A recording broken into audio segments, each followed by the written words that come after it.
তাহলে এ নাম্বারে ওনারা আমাদেরকে যে প্রশ্নটা করেছে আমরা এটার উত্তরটা খুব সহজেই দিয়ে দিলাম, কারণ আমরা জানি যে পারপেচুয়াল বন্ডের ভ্যালুয়েশনটা কিভাবে করে। পারপেচুয়াল বন্ডের ভ্যালুয়েশনটা করে আই ডিভাইডেড বাই আর, আমরা ওই সূত্রটা ব্যবহার করে এ নাম্বারের অ্যান্সারটা পেয়ে গেছি। আর কিভাবে বুঝলাম যে এটা পারপেচুয়াল, কারণ এই যে এ নাম্বারে যে প্রশ্নটা ওনারা করেছে এখানে কোথাও কোনো ম্যাচুরিটি পিরিয়ড নাই, তাই তো? জি স্যার, কোনো আচ্ছা, সময়সীমা এবার দেয়া নেই। এবার বি নাম্বার প্রশ্ন দেখো। দেখো এই অঙ্কটা এত সহজ, অথচ এই অঙ্কটাও কয়েকবার পরীক্ষাতে এসেছে। আমি এটা বলবো না তোমাদের যে এটা অনেকবার আসছে তাই তোমাদেরও আসতে পারে, এটা আমি বলবো না, কিন্তু অনেকবার এই অঙ্কটা পরীক্ষাতে আসতে বলে আমি আমার শীটের মধ্যে এটা দিয়েছি। কিন্তু অঙ্কটা কত ইজি তুমি দেখো, এতবার ন্যাশনাল ইউনিভার্সিটি এই প্রশ্নটা সেট করেছে, ঢাকা ইউনিভার্সিটিও সেট করেছে, কিন্তু অঙ্কটা কত সহজ। এ নাম্বার অ্যান্সারটা হয়ে গেলে এবার দুই নাম্বার অ্যান্সারটা দেখো।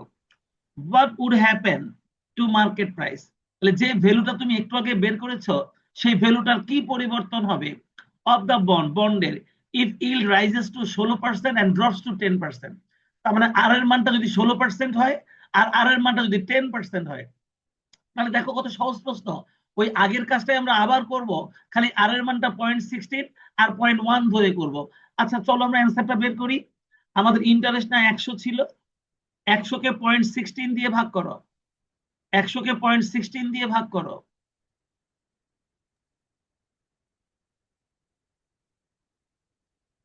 আমাদের ইন্টারেস্টটা ছিল 100 টাকা, শুধু ওনারা আরটাকে চেঞ্জ করবে বলছে, আরটা হবে 0.16, স্যার, কোথাও 16 দিয়ে ভাগ করলে হয় 625। ওই দেখো 625 অ্যান্সার দেখছো। আচ্ছা এবার ওই 100 কে 0.1 দিয়ে ভাগ করো, 1000। ওই দেখো 1000। আমি কি শিখাবো এটা বলো তো, এটা একদম হাতের মুঠায় এসে এসে পড়ছে না?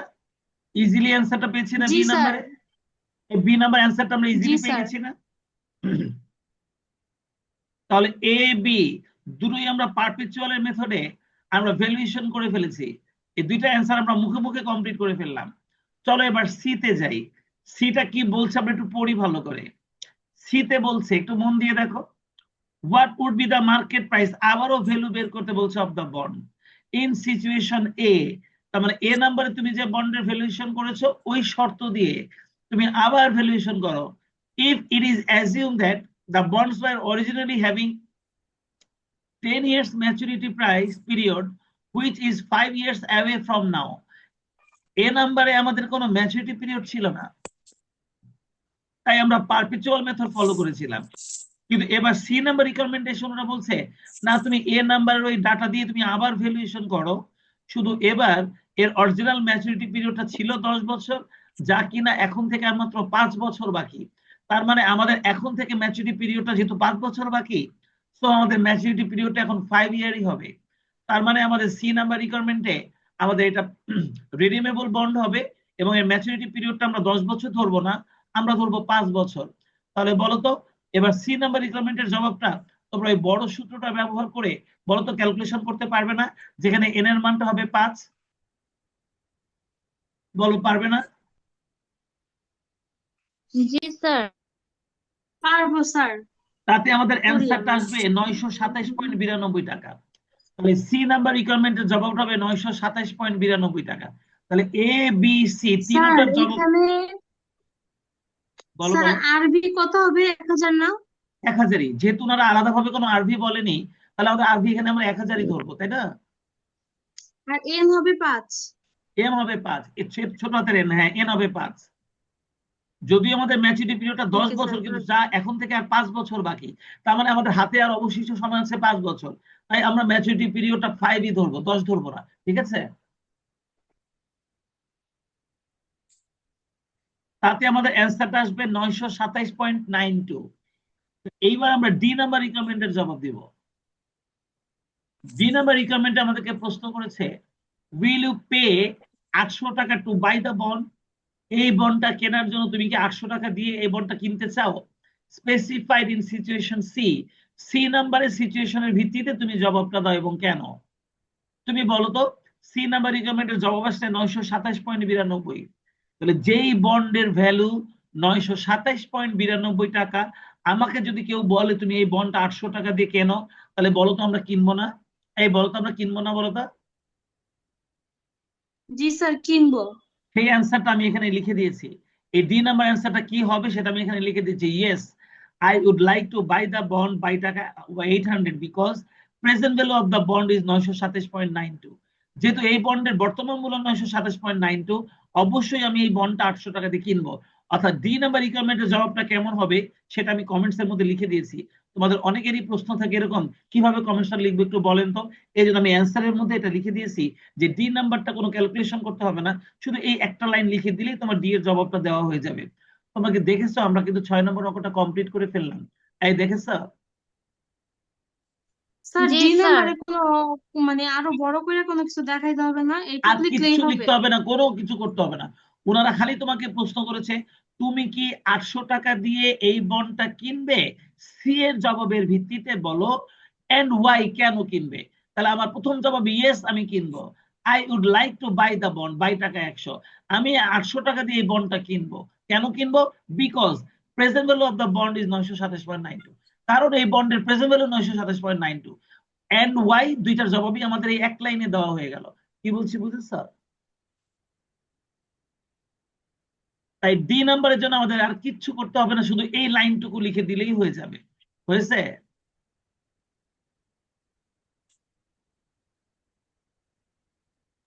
জি স্যার।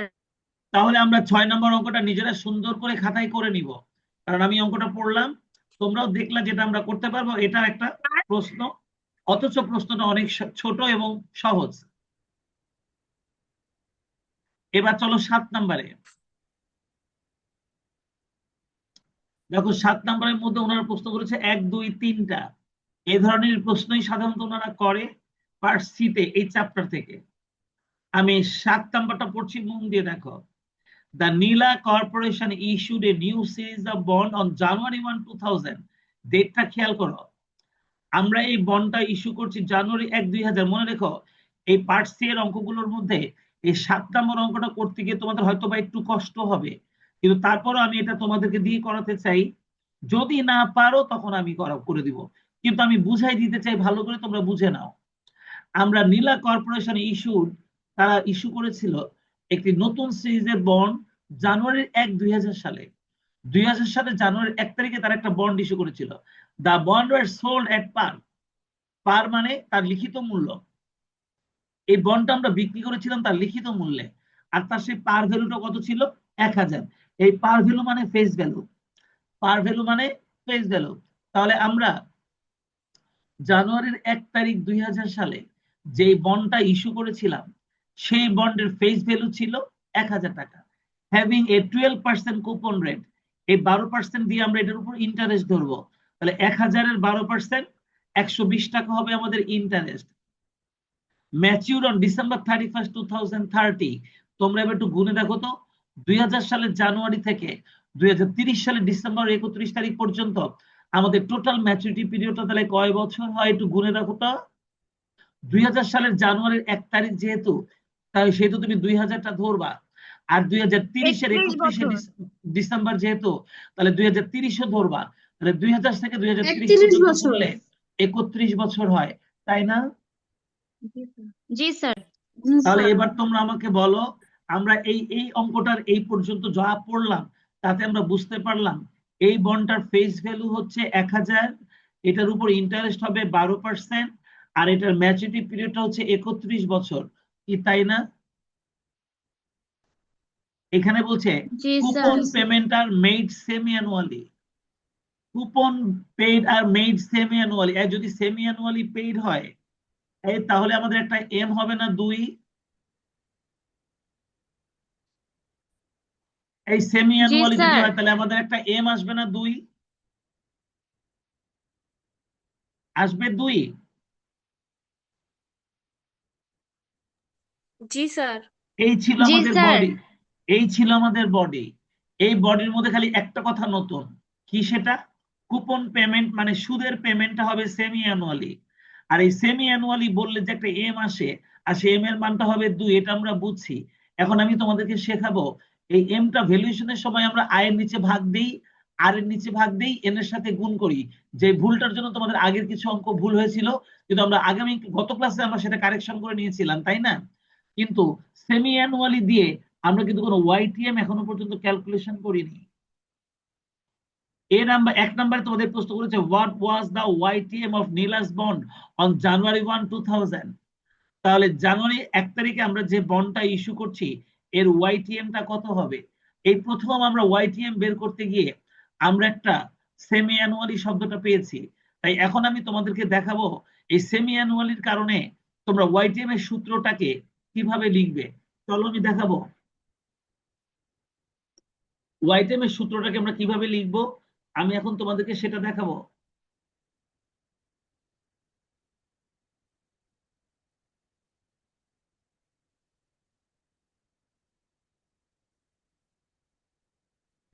তোমরা এটা সবাই খেয়াল করো।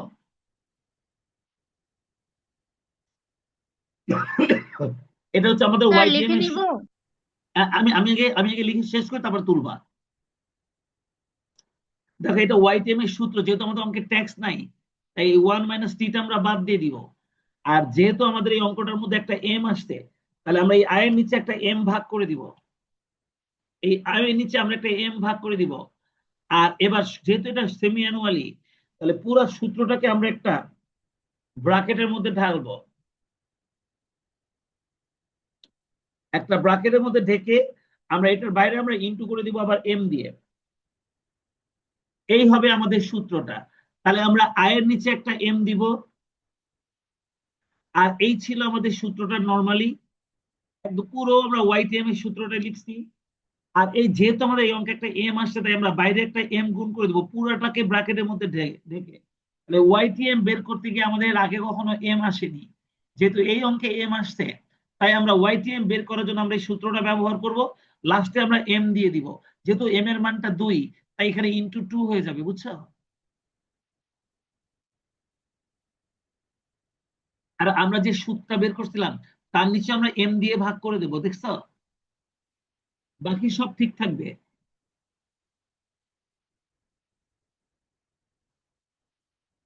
1 নম্বর রিকোয়ারমেন্টের জবাবটা দেওয়ার জন্য ওনারা তোমাদেরকে যে ওয়াইটিএমটা বের করতে বলছে, এবার তোমরা ওয়াইটিএমটা বের করতে গিয়ে জাস্ট এই সূত্রটা ব্যবহার করবে। কারণ আমাদের এই অঙ্কে একটা এম আসবে আর সেই এম এর মানটা হবে 2। আর এম আসার কারণে আমরা সূত্রটাকে এতটুকু চেঞ্জ করে লিখবো। সুকন্যা তুলছ?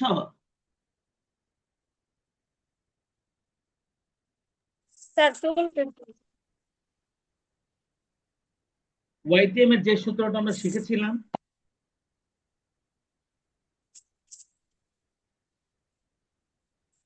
সেই সূত্রটাই আমরা ব্যবহার করেছি, তবে এম আসার কারণে আমরা আই কে এম দিয়ে ভাগ করেছি। আর পুরো সূত্রটাকে ব্র্যাকেটের মধ্যে রেখে বাইরে আমরা একটা এম দিয়ে গুণ করে দিয়েছি।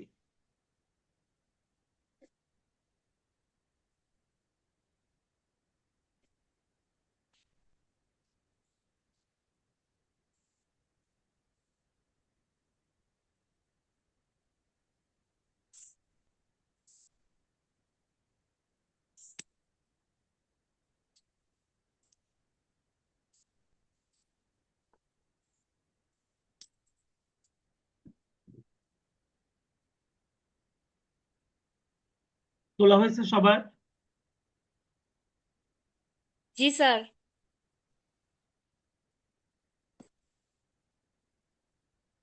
জি স্যার।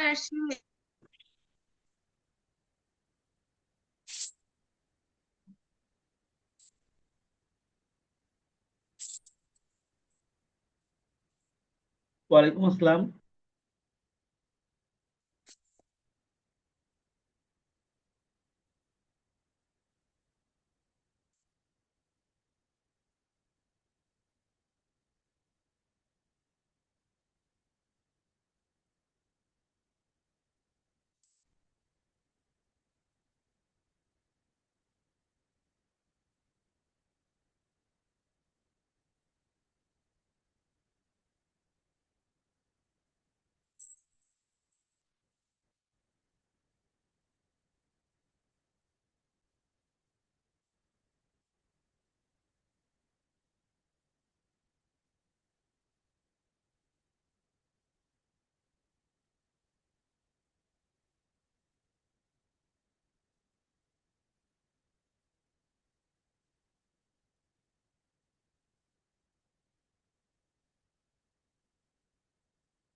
বুঝেছো? কিন্তু খারাপ পরীক্ষা খারাপ হোক না ভালো হোক সেটা পরের কথা, কিন্তু প্রশ্নটা হলো যে তুমি একমাত্র প্রিন্সিপাল ছাড়া তোমাকে পরীক্ষার হলে বসানোর ক্ষমতা আসলে কারোর নেই। তুমি তারপরেও কালকে সকালে পরীক্ষার হলে যাও, পরীক্ষার হলে গিয়ে তুমি আগে ওই যে পরীক্ষা কমিটি চমক ম্যাডামের সঙ্গে দেখা করো, তাকে গিয়ে বলো ম্যাডাম আমি এখন পরীক্ষা দিব, কোথায় দিব, কি বলেন। উনি তোমাকে বলবে যে তুমি হয় প্রিন্সিপাল স্যার অথবা পারভেজ স্যারের কাছ থেকে লিখিত পারমিশন আনো। তখন তুমি পারভেজ স্যারের কাছে গিয়ে একটা লিখিত পারমিশন নিয়ে আজকের মতন পরীক্ষাটা দিতে বসবে। কি বলছি বুঝেছো? তবে পরীক্ষা শেষ হয়ে গেলে অবশ্যই তুমি প্রিন্সিপাল স্যারের সঙ্গে দেখা করবে, দেখা করে স্যারকে বলবে যে স্যার আমাকে তো সোহেল স্যার এলাও করেন নাই, এখন আপনি যদি বলেন তাহলে আমি পরীক্ষাগুলো দিতে পারবো। কি বলছি বুঝছো? ব্যাস, ব্যাস। ওকে, আচ্ছা। আচ্ছা, তাহলে আমরা 5 নম্বর অঙ্কটার এ নাম্বার রিকোয়ারমেন্টটা করছিলাম। 5 না, সরি, 7 নাম্বারটা না, 7 নাম্বার। এই তাহলে 7-এর ওয়াইটিএমটা কি তোমরা সবাই বের করতে পারবে তো না? সূত্র যেটা লিখে দিলাম সেই অনুযায়ী পারবে সবাই? জি স্যার। হ্যাঁ, ট্রাই করবে, না হলে তো আমি আছি, আমি করে দিব, আমি তো বুঝাই দিচ্ছি। আমি না হলে আমি করে দিব। এবার আসো 2 নাম্বার রিকমেন্ডে কি বলছি একটু মন দিয়ে পড়ি। হোয়াট ওয়াজ দ্য প্রাইস, এবার আর ওয়াইটিএম, এবার ভ্যালু বের করতে বলছে অফ দ্য বন্ড। এবার এই বন্ডের ভ্যালু বের করো অফ জানুয়ারি 1, 2005। এবার দেখো তো, ওনারা জানুয়ারি 1, 2005 এ বলতেছে ডেট, গুনে ফেলো। 2000 সালের জানুয়ারির 1 তারিখ থেকে 2005-এর জানুয়ারির 1 তারিখ পর্যন্ত মেয়াদকালটা কতদিন হয়, গুনে ফেলো।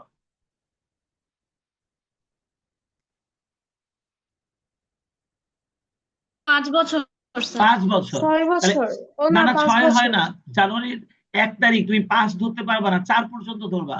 তাহলে 2000 থেকে 2004 পর্যন্ত ধরবা, 5 ধরতে পারবা না যেহেতু জানুয়ারির 1 তারিখ, তাই না? 5 বছর, 5 বছর। 5 বছর। তাহলে তোমরা দেখো, এবার আমাদের বন্ডের ভ্যালু বের করতে বলছে। আর বন্ডের ভ্যালু বের করার জন্য এবার আমাদের যে টাইমটা দিয়েছে 2005, আমরা গুণে দেখলাম আমাদের ম্যাচুরিটি পিরিয়ডটা হয় 5 বছর। ওনারা বলছে assuming that the level of interest runs had fallen to 10%। আচ্ছা, ওনারা বলছে যে আমাদের রিকোয়ার্ড রেট অফ রিটার্নটা এখন 10% হবে। যেহেতু আমরা এখানে ওয়াইটিএম যেটা বের করছিলাম সেটার অ্যান্সারটা ছিল 12%, আমি জানি না 12% আসবে কিনা। সেই জন্য ওনারা কি করছে, এই 12% থেকে এটা কমবে বলে ওনারা এই কথাটা ব্যবহার করেছেন যে ওটা কমে গিয়ে হবে নাকি 10%। তার মানে আমাদের আর এর মানটা হবে 10%। কি ঠিক আছে? আর এর মানটা হবে 10%। এখন আমি তোমাদেরকে দেখাবো এই যে 2 নাম্বার রিকোয়ারমেন্টের বন্ডের ভ্যালুয়েশনের জন্য আমরা কোন সূত্রটা ব্যবহার করব। দেখো, এবার বন্ডের ভ্যালুয়েশনের জন্য আমরা যে সূত্রটা ব্যবহার করব, আমাদের যে নর্মালি যে বড় সূত্রটা রয়েছে, এই যে এই সূত্রটা আমরা ব্যবহার করব। কিন্তু বলো তো, সেমি অ্যানুয়ালির কথা কিন্তু আগেই বলা ছিল, তাই আমরা এই সূত্রটার মধ্যে একটু পরিবর্তন করব। এবার আমরা এই বন্ডের ভ্যালুয়েশনের জন্য আমরা যে সূত্রটা ব্যবহার করব সেটা হচ্ছে আই ডিভাইডেড বাই এম। এবার আই এর নিচে আমরা একটা এম ভাগ করব না, আবার আর ডিভাইডেড বাই এম, এই আমরা আর এর নিচে একটা এম ভাগ করব না, আবার এই আর ডিভাইডেড বাই জি এম, স্যার। এই আর এর নিচে আমরা একটা এম ভাগ করবো, এটা আমরা আগেও একবার করেছি, এই তাই না? আর এই এন এর সঙ্গে একটা এন আর গুণ এই করবো, আর এর সাথে ভাগ হবে, এন এর সাথে গুণ হবে না এন স্যার? এর সাথে গুণ হবে, আবার এই আর এর সঙ্গেও ভাগ হবে একটা এম, আবার এই এন এর সাথেও গুণ হবে একটা এম। এবার বলো তো দেখি, আমরা এই সূত্রটা ব্যবহার করে আমরা আমাদের এবারের বন্ডের ভ্যালুয়েশনটা করব না? এই সূত্রটা ব্যবহার করে আমরা আমাদের বন্ডের ভ্যালুয়েশন করবো না, যে সূত্রটা এখন আমি লিখলাম। বলতো B0 সমান সমান, জি স্যার। আমরা B0 সমান সমান আমরা এখন এই সূত্রটা ব্যবহার করব না। আর এটা আমরা আগেও কি শিখেছি না বলতো? আর এখানে আমাদের এন এর মানটা হবে কত? এখানে আমাদের এন এর মানটা হবে 5। আর আর ভিটা তো আমাদের ওই 1000ই হবে নাকি?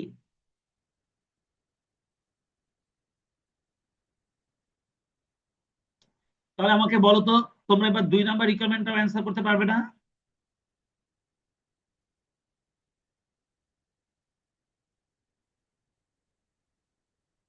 জি স্যার। তাহলে 7-এর 1 নাম্বারটা ওয়াইটিএম বের করতে বলেছে, আর 7-এর 2 নাম্বারটা প্রাইস বের করতে বলেছে, যেখানে এন এর মানটা হবে 5। আর এখানে আমাদের আর আর এর মানটা আমাদের ধরবো 10%, আর এর মানটা 10% ধরে করব। তাহলে বলো তো, আমাদের 2 নম্বর রিকোয়ারমেন্টের জবাবটাও কিন্তু হয়ে গেল, এটাও আমরা দিতে পারলাম। এবার আসো 3 নম্বর রিকোয়ারমেন্টে। 3 নম্বর স্যার রিকোয়ারমেন্টে এখানে বি না 2 নাম্বারটা তো এম এর মান 5 বছরই হবে তাই না? হ্যাঁ হ্যাঁ, এম এর মানটা 5 হবে, কারণ ওই যে আমাদের তারিখ দিয়ে দিচ্ছে জানুয়ারি 1 2005, 2000, জানুয়ারি 2000 থেকে জি 2005 স্যার। পর্যন্ত তো আমরা 5 বছর হিসাব করলাম নাকি, হ্যাঁ ওই। তাই না?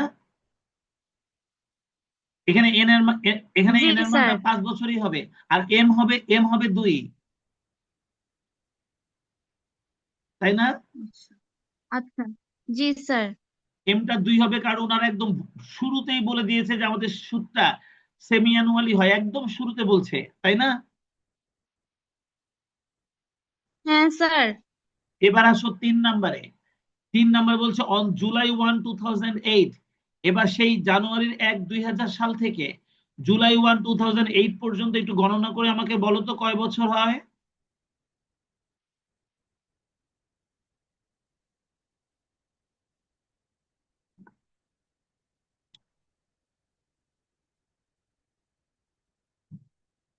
জুলাই 1 2008 পর্যন্ত, ওই যে জানুয়ারি 1 2000 সাল থেকে এই তারিখ পর্যন্ত সাত কয় বছর? বছর 6 মাস।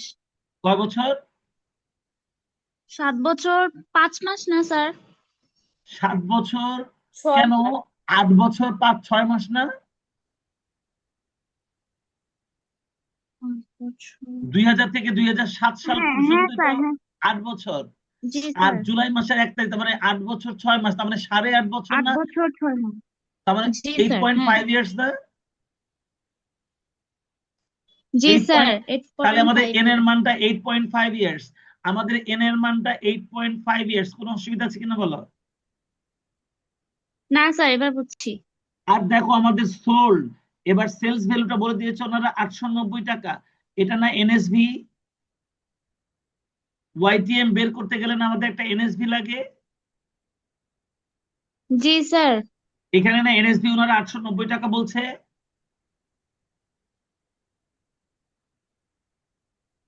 দেখছো? আর প্রথমটাই এনএসভি ওই 1000 টাকাই হবে, যেহেতু ওনারা এক বলে হাজার দিয়েছে যে টাকা আমরা আর পার ভ্যালুতেই সেল করি, তাই না? কিন্তু এখানে আমরা সেল করি আটশো জি নব্বই টাকায় তাহলে এখানে এনএসভিটা 890 হবে না? 890 টাকা হবে। আর আমাদের আরভিটা ওই 1000 টাকাই হবে না, ফেস ভ্যালুটা? জি স্যার ওই যে। হ্যাঁ আর এবার এক দেখো হাজার তো টাকা এখানে আবার ওয়াইটিএম বের করতে বলছে। তাহলে আমি প্রথমে ওয়াইটিএম এর যে সূত্রটা কত হয়? লিখছিলাম, প্রথমে ওয়াইটিএম এর যে সূত্রটা লিখছিলাম, এই সূত্রটা লিখবো না আমরা? এটাই। জি স্যার। এখানেও না এম এর মানটা 2 হবে, এখানেও না এম এর মানটা 2 হবে, যেহেতু সেমি অ্যানুয়ালি বলছে। হ্যাঁ। তাহলে এই 7 নম্বর অঙ্কটাও আরামসে তোমরা করতে পারবে। 7 নম্বর অঙ্কটা তোমরা নিজেরা করতে পারবে এবং করার চেষ্টা করবে, কারণ মনে রেখো নিজেরা নিজেরা যদি অঙ্কটা করে ফেলতে পারো, এখানে অ্যান্সার দেওয়া আছে, তাহলে পরীক্ষা খাতায় তোমাদের নিজেদের অঙ্ক অ্যান্সার করার শক্তিটা অনেক বাড়বে। তো এই জন্য আমি এভাবে অঙ্কগুলো সাজাইছি, যাতে তোমাদেরকে একটু বুঝাই দিলেই তোমরা করতে পারো। আর আগের অঙ্কগুলো ঠিক ওইভাবে সাজানো হয়েছিল যাতে একটা দুটো করে দিলে তোমরা বাকিটা করে ফেলতে পারো, তাহলে তাড়াতাড়ি আমাদের এই কোর্সটা শেষ হবে। চলো এবার আমি 8 আর 9 নাম্বারটা পড়বো, এটা অবশ্য তোমরা নিজেরাই পারবে। আমি পড়তেছি, তোমরা দেখো আমি 8 নাম্বারটা পড়ছি, এই দুইটা পড়লে আমাদের এই চ্যাপ্টারটা শেষ। আমরা কমন স্টক ভ্যালুয়েশন পরবর্তী চ্যাপ্টারটা আমরা শুরু করব। ওইটার কি পিডিএফ দিছিলাম? কমন স্টক ভ্যালুয়েশনের পিডিএফটা দিছিলাম? না স্যার। তাহলে আমি দিয়ে দিব ওটা আজকেই, কারণ আমাদের এটা শেষ। আগামী দিনে এটা চেক করে আমি নতুন অধ্যায়ে চলে যাব, নতুন আলোচনা শুরু করব। দেখো আমরা 8 নম্বর অঙ্কটা পড়ছি। Calculate the price of A 12% coupon bond. Calculate the price, তার মানে বন্ডের ভ্যালুই বের করতে বলছে। বন্ডের প্রাইস বের করা মানে বন্ডের ভ্যালু বের করা। 12% কুপন বন্ড, তার মানে এই বন্ডের সুদ হবে 12% হারে। উইথ 8 ইয়ার্স টু ম্যাচুরিটি, দেখো আমাদের এন এর মানটা 8 বছর। Given an appropriate discounting rate 14%, এটা হচ্ছে আর এর মান। Both annual and semi annual discounting, একবার আমাদের অ্যানুয়াল ধরে করতে হবে, একবার সেমি অ্যানুয়াল ধরে করতে হবে। কিন্তু দেখো তো কি আমাদের এই বন্ডের কোনো ফেস ভ্যালু কি দেওয়া আছে? না। বন্ডের যখন ফেস ভ্যালু থাকে না, যে কোনো একটা ফেস ভ্যালু ধরে অঙ্কটা করতে হয়। আমি যেহেতু এখানে 901 আর 907 আর 906 অ্যান্সার লিখেছি, তার মানে আমি এখানে বন্ডের ফেস ভ্যালুটাকে 1000 টাকা ধরে নিয়েছি। তাহলে তোমরাও এই 8 নম্বর অঙ্কটা বন্ডের ফেস ভ্যালু 1000 ধরে নিয়ে করবা, মানে শুরুতে লিখে নিবা let face value of bond equal to taka 1000, বুঝেছো? ফেস ভ্যালু যদি 1000 হয় তাহলে আরভিটাও 1000 হবে, ফেস ভ্যালু যদি 1000 হয় তাহলে আরভিটাও 1000 হবে। অঙ্কটা দুইবার করতে হবে, একবার অ্যানুয়ালি ধরে একবার সেমি অ্যানুয়ালি ধরে, অর্থাৎ একবার এম আসবে না আর একবার এম আসবে 2, এই দুই ভাবে তোমাকে এই 8 নম্বর অঙ্কটা করতে হবে, যেটা কিনা তোমরা পারবে। পারার কথা না বলো তো 8 নম্বরটা? জি স্যার। এখানে অ্যান্সার দেওয়া আছে। Yes sir. আর 9 নম্বর অঙ্কটা তোমরা একদম প্রথমে করেছিলে একবার, আমি আবার পড়ছি। Following is the information relating to bond, face value দেওয়া আছে 2000, কুপন রেট দেওয়া আছে 12%, ডিসকাউন্টিং রেট আর এর মান দেওয়া আছে 15%, ম্যাচুরিটি পিরিয়ডটা দেওয়া আছে 7 বছর, সব তথ্য দেওয়া আছে। What will be the price of the bond, আবারও বন্ডের ভ্যালু বের করতে বলছে, ইয়ারলি ধরে একবার, বাই মান্থলি ধরে একবার। এই বাই মান্থলি মানে 1 মাস অন্তর অন্তর, তখন এম এর মানটা হবে 6, বাই মান্থলি মানে 1 মাস অন্তর অন্তর, তখন এম এর মানটা হবে 6। কি বলছি বুঝেছো? জি স্যার। এরকম অঙ্ক আমরা এর আগে একবার করেছি না? এখানে অ্যান্সার দেওয়া আছে, তোমরা মিলাই দেখবা। তাহলে আমি তোমাদেরকে সবগুলো অঙ্কই পড়ে দিলাম, 9 পর্যন্ত অঙ্ক তোমরা কমপ্লিট করে ফেলবা।